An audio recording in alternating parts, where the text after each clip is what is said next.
नमस्कार, मैं हूं आपके साथ दीपक भदौरिया और आप देख रहे हैं उत्तर प्रदेश एक्सप्रेस। मुख्तार की मौत के बाद गाजीपुर और मऊ समेत पूरे उत्तर प्रदेश में हाई अलर्ट है। पुलिस ने सभी जिलों में पहरा बढ़ा दिया है। पोस्टमार्टम के बाद मुख्तार अंसारी का शव गाजीपुर पहुंचा और थोड़ी देर में जनाजे की नमाज होगी और उसके बाद सुपुर्द खाक किया जाएगा। मुख्तार अंसारी के जनाजे के दौरान कब्रिस्तान में परिवार के अलावा किसी को भी जाने की अनुमति नहीं है। पुलिस प्रशासन ने निर्देश दिया है कि परिवार के अलावा कोई भी कब्रिस्तान नहीं जाएगा। मौके पर भारी पुलिस बल मौजूद है, एक्स्ट्रा फोर्स लगाई गई है और पुलिस ने पूरे रास्ते को ब्लॉक कर दिया है। मुख्तार अंसारी के तदफीन में शामिल होने के लिए गैंगस्टर राजनेता मरहूम मोहम्मद शहाबुद्दीन का बेटा उसामा गाजीपुर पहुंचा है। उसामा जनाजे की नमाज में शामिल होने के लिए मुख्तार अंसारी के मोहम्मदाबाद स्थित घर पहुंचा है।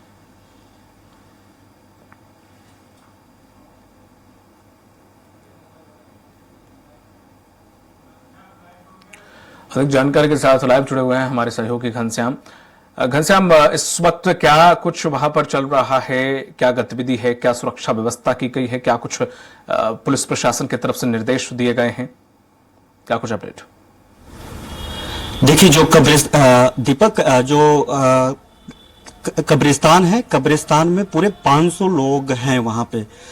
उन 500 लोगों में जो परिवार के लोग वो हैं और पुलिस के अधिकारी हैं। वहां पे साफ तौर पे पुलिस ने कहा है कि वहां पे कोई भी बाहरी भीड़ इकट्ठा नहीं होगी। जो प्रिंस टाकीज है, प्रिंस टाकीज में ही सुपुर्दे खाक करने के पहले जो अंतिम चरण की जो तैयारियां होती है, अंतिम चरण की जो रस्में होती है, उसको पूरा किया गया है। और जो प्रिंस टॉकीज के पास ही सारी रस्में को खत्म करने के बाद वहां से कब्रिस्तान के लिए लेकर के जाया जा रहा है। भारी भीड़ देखने के लिए मिल रही है और ये जो भीड़ है वहां पे कब्रिस्तान के आसपास ही नहीं, पूरे अगर आसपास देखें तो पूरे किलोमीटर में ये भीड़ है। अगर 2-3 किलोमीटर के दायरे में चारों तरफ देखा जाए तो दूर दूर से लोग वहां पे पहुंचे हुए हैं। पूरी रात कमोबेश यही स्थिति बनी रही और इसीलिए पुलिस प्रशासन पूरी तरीके से वहां पे मुस्तैद है।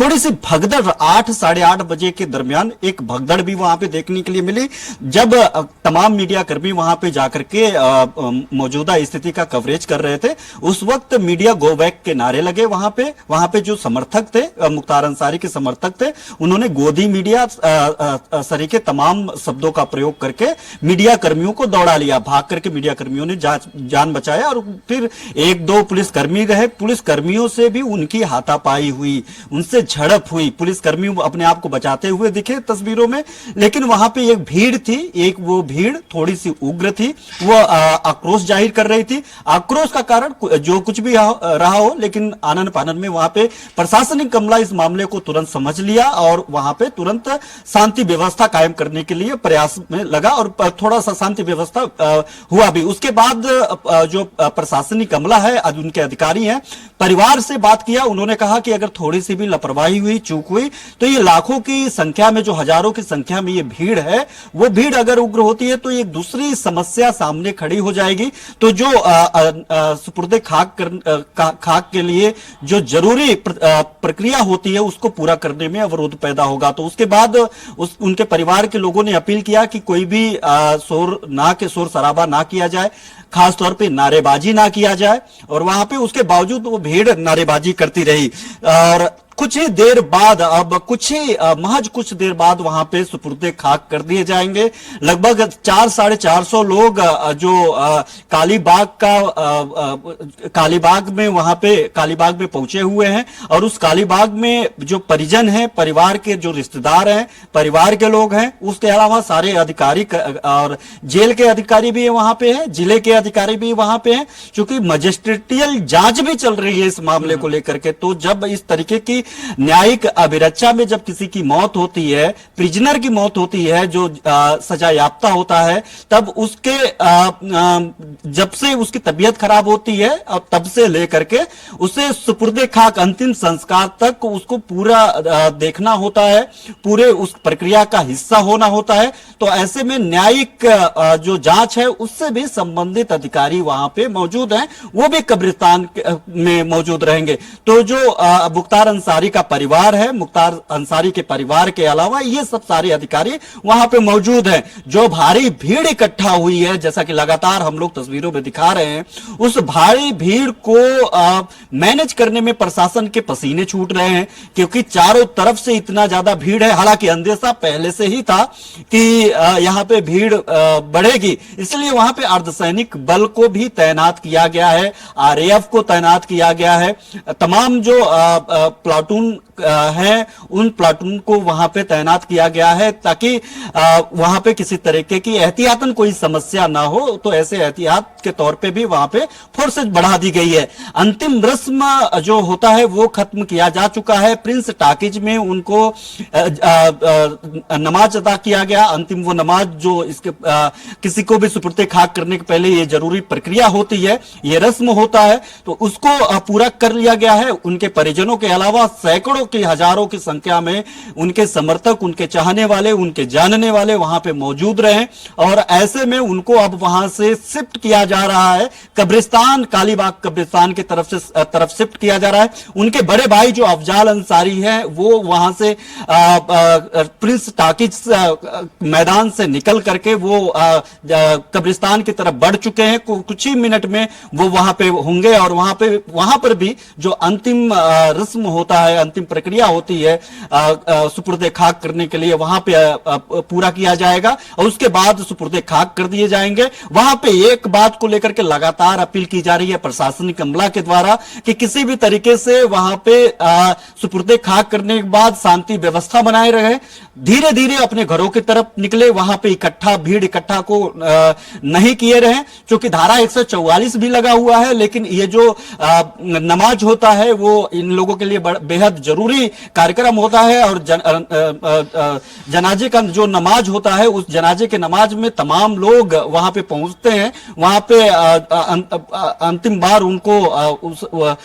बार वहां पे उनके दर्शन करते हैं, उनसे मिलते हैं, उनके परिजनों को ढांढस बनाते हैं। तो एक तमाम तरीके की वहां पे प्रक्रियाएं अपनाई जाती है। उस प्रक्रिया अपनाने में इस भीड़ को कंट्रोल कर पाना बेहद मुश्किल है, ऐसा प्रशासनिक अमला भी जानता है। और चूंकि इनको लेकर के इनके जो समर्थक हैं, जब ये सूचना मिली कि उनको बांदा जेल में वो बेहोश होकर के गिर गए हैं, उनको अस्पताल में भर्ती कराया गया है और उनकी मौत हो गई है, तो ये सूचना के पहले जब उनको यह हुआ कि फिर से भर्ती कराया गया है आनंद फानर में, तब से ही वहां पे भीड़ इकट्ठा दिखाई दे रही है, और तब से भीड़ अभी तक खत्म होने का नाम नहीं ले रही है। आज तीसरा दिन है, और आज तीसरे दिन की अगर बात करें तो 3 दिनों तक बाहर से भी जो लोग हैं वो वहीं पे डटे रहे, उनके समर्थक वहां पे डटे रहे, और इसके अलावा फिर से उनको चूंकि वक्त मिल गया 3 दिन से, और जो गाजीपुर है, गाजीपुर के अलावा पूरे प्रदेश देश भर से उनके चाहने वाले, उनके जानने वाले, जो उन पे अपना विश्वास रखते थे, उनको अपना मानते थे,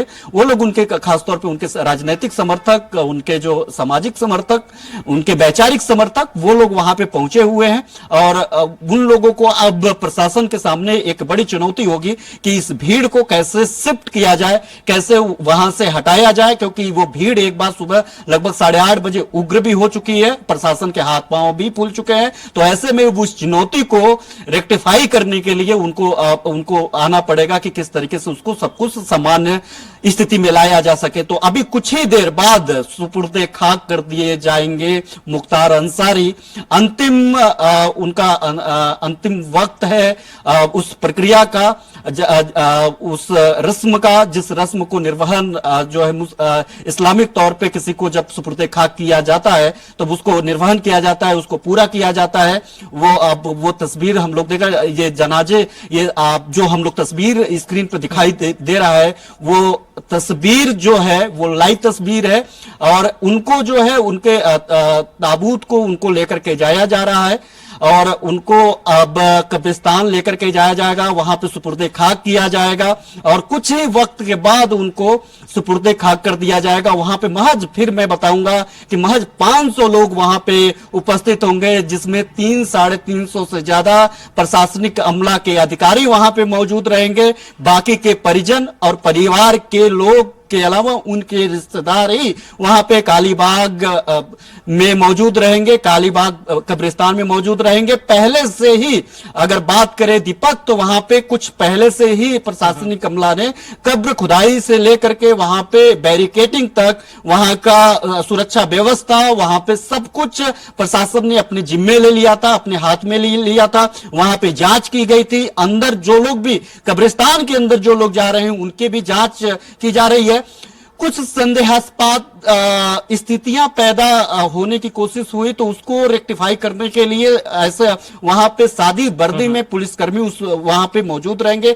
एलआईयू के जो तमाम अधिकारी हैं, एलआईयू के जो पुलिसकर्मी हैं, वो एलआईयू कर्मी भी वहां पे सादे वर्दी में वहां पे मौजूद हैं कि कोई अगर ऐसी भीड़ में अव्यवस्था फैलाने की कोशिश करेगा, कोई शरारतपूर्ण स्थिति पैदा करने की कोशिश करेगा, उनको रेक्टिफाई किया जा सके, उनको पकड़ा जा सके। तो ऐसे में इस भीड़ में जो हजारों की संख्या में जो एक बड़ी संख्या में भीड़ दिख रही है, इस भीड़ में पुलिसकर्मी भी मौजूद है सादी वर्दी में, अधिकारी भी मौजूद है सादे वर्दी में, और वर्दी में तो कई कमांडो से लेकर के वहां पे अर्धसैनिक बल के कई प्लाटून वहां पे मौजूद है। तो एक बड़ी सुरक्षा व्यवस्था के बीच अंतिम यात्रा पे निकल चुका है मुख्तार अंसारी का ताबूत शव, और वो कुछ ही देर बाद वो सुपुर्दे खाक हो जाएगा। महज कुछ मिनट का वक्त बाकी है। अंतिम चरण की सारी प्रक्रियाएं पूरी कर ली गई है, अंतिम चरण के सारे रस्में पूरी कर लिए गए हैं, और जनाजा को लेकर के जो नमाज अता की जाती है, जनाजे नमाज, वो भी पूरी की जा चुकी है। अब वहां से प्रिंस टाकिज के मैदान में उनके लिए नमाज अदा किया गया। उस जनाजे के नमाज के बाद वहां से अब ये काफिला कह सकते हैं कि एक भारी भीड़ उनका जो है एक भीड़ के बीच में से मुख्तार अंसारी का शव अब कब्रिस्तान में लेकर के जाया जा रहा है, और कब्रिस्तान में अभी कुछ देर बाद उनको सुपुर्दे खाक कर दिया जाएगा। फिर कुछ थोड़ा सा रस्म होता है, आधे घंटे का, तकरीबन एक आध घंटे का ये एक अंतिम रस्म होता है। सुपुर्दे खाक करने के वक्त उस रस्म को पूरा किया जाएगा। उसके बाद एक बड़ी चुनौती होगी प्रशासनिक अमला के सामने, जब वो उनको उस भीड़ को गाजीपुर के बाहर शिफ्ट करना होगा, क्योंकि पुलिस ने पहले ही कह दिया है कि किसी तरीके की अव्यवस्था जो भी फैलाएगा उस पर कार्रवाई की जाएगी। लेकिन भीड़ में जब किसी इस तरीके की अव्यवस्थाएं फैलती है तो कार्रवाई नहीं हो पाती है, क्योंकि यहाँ पे धार्मिक मामला होता है, यहाँ पे एक समुदाय से जुड़ा हुआ मामला होता है, और खासतौर पे देखा जाए तो धार्मिक तौर तरीके से अंतिम संस्कार की विधि विधान से अंतिम संस्कार की जाती है। तो ऐसे में कार्रवाई करना तो बहुत दूर की बात है, लेकिन इसको संभाल पाना बेहद चुनौतीपूर्ण भी है। और हालांकि अभी तक अगर बात करें तो बेहद अच्छे स्तर से, अच्छे कोऑर्डिनेशन के जरिए अभी तक सारे भीड़ को, अनियंत्रित भीड़ को, जो सवेरे हम लोगों ने तस्वीर देखा, उस अनियंत्रित भीड़ को व्यवस्थित करने में वहां का प्रशासनिक अमला पूरी तरीके से लगा हुआ है। और अभी तक अगर देखा जाए कि लगभग 9 घंटे लगे हैं गाजीपुर आने में, बांदा जेल से पोस्टमार्टम के बाद गाजीपुर आने में। तो अगर इस 9 घंटे से देखा जाए तो सभी जिलों में जिस तरीके से ग्रीन कॉरिडोर करके उनको लाया गया, रास्ते भर में पुलिस सुरक्षा व्यवस्था लगी रही, 26 गाड़ियों के काफिले के साथ उनके शव को जो गाजीपुर लाया गया। गाजीपुर में पहले से ही प्रशासनिक अमला जिस तरीके से चप्पे चप्पे पे तैनात रही, सुरक्षा व्यवस्था बढ़ा दी गई, धारा 144 लगा दिया गया है। बांदा में जब तक उसके शव को रखा गया, जब तक वहां पे पंचायतनामा हुआ और वहां पे पोस्टमार्टम हुआ, वहां से लेकर के अंदर से लेकर के बाहर तक, गाजीपुर से लेकर के मऊ तक, जहां पे उसका सबसे ज्यादा वर्चस्व था गैंगस्टर का, और उसके जो लोग थे वहां पर भी पूरी तरीके से व्यवस्था की गई थी। तो ये प्रशासनिक, ये जो तस्वीर हम लोग देख रहे हैं लगातार, ये जो स्क्रीन पे, ये तस्वीर ही इस बात की गवाही है कि भीड़ काफी ज्यादा है, और इस भीड़ को संभालने के लिए प्रशासन के पसीने छूट रहे हैं। बावजूद प्रशासनिक अमला ने इतनी बेहतर व्यवस्था के साथ उसको पूरे संभाला हुआ है, और अभी तक किसी तरीके की कोई अप्रत्याशित तस्वीर सामने नहीं दिखी। हाँ, सवेरे दिखा एक बार, जब वो भारी भीड़ नारेबाजी करना शुरू कर दिया था, वो भारी भीड़ मीडिया कर्मियों के खिलाफ एक हुजूम बन करके आया, मीडिया कर्मियों पे टूट पड़ा, वहां के जो पुलिसकर्मी बीच बचाव में आए, पुलिसकर्मियों पे टूट पड़ा। हालांकि आनन फानन में प्रशासनिक अमला ने मुख्तार अंसारी के परिवार के साथ मिल करके अपील की, शांति व्यवस्था बनाए रखने की अपील की। उसके बाद काफी जद्दोजहद के बाद वहां पे शांत किया जा सका। तो अब लेकिन अब इसके इतर जो है, अगर हम लोग बात करें इसके इतर, वहां पे अब पूरी तरीके से तैयारियां अंतिम चरण में है। सुपुर्दे खाक के लिए अंतिम यात्रा पे मुख्तार अंसारी, गैंगस्टर मुख्तार अंसारी अब निकल चुका है वहां पे। ठीक है, और वहां पे अगर हम बात करें तो महज इस पूरे मामले पर नजर बनाए रखिएगा, पल पल के अपडेट आपसे लेते रहेंगे। तमाम महत्वपूर्ण जानकारी के लिए आपका बहुत बहुत शुक्रिया। तो ये थे हमारे सहयोगी घनश्याम निशान चौरसिया, जिन्होंने जानकारी दी है कि अब जो वहां पर क्या प्रक्रिया चल रही है और सुपुर्द खाक करने के लिए उनके इस ताबूत को ले जाया जा रहा है। अब कब्रिस्तान में प्रवेश कर चुका है और पुलिस प्रशासन ने चौक चौबंद व्यवस्था कर रखी है। किसी भी परिवारजन के अलावा अंदर घुसने में कब्रिस्तान में अनुमति नहीं है, इसीलिए गेट लगा दिया गया। आप तस्वीरों में आप देख रहे थे, जैसे ही लोगों ने घुसने की कोशिश की, पुलिस प्रशासन ने तुरंत मोर्चा संभाला